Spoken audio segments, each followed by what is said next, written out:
సాల్ తోలేటప్పుడు ఇంత మెత్త గిర్ర పడినా సరే చాలా యాసరికి వచ్చిపోయేది.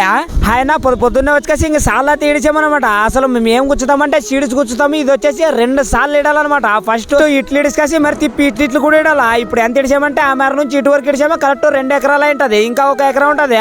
అసలు మొత్తం 3 ఎకరాలు అయిపోవాలి ఈ పాటికి. అసలు ఏంటి లేట్ ఏదంటే ఇవి వచ్చేసి రూటర్ తోలినప్పుడు పడిన గేర్లు అనమాట. ఇవి వచ్చేసి ఇప్పుడు సాలు తోలిన గేర్లు అనమాట. అసలు ఈ గేర్లు చక్కగా తావాలంటే ఎద్దు వచ్చేసి దీంట్లోనే పోతే సాలు చక్కగా వస్తుంది. ఇప్పుడు యువతలంక రూటర్ తోలిన సాలకి ఇక్కడ పోరలేదంటే సాలు డొంకొచ్చేస్తుంది. అసలు ఏంటి కదా సార్ అవతలంగా దాటుతుంది అంటే యువతలంక సాలానే నడిపించుంటాం కాబట్టి అదే సాలు యువతలంక ఉంటుంది అనుకుని అవతలంగా దాటిస్తుంది. దాంట్లో దాటకూడదంటే ఎద్దు శనా నిదానం తోలాల. అట్లయితేనే మేరను అంచుకు నేడుస్తుంది. ఇంకా దానికోసమే ఇంత లేట్ అయ్యేది.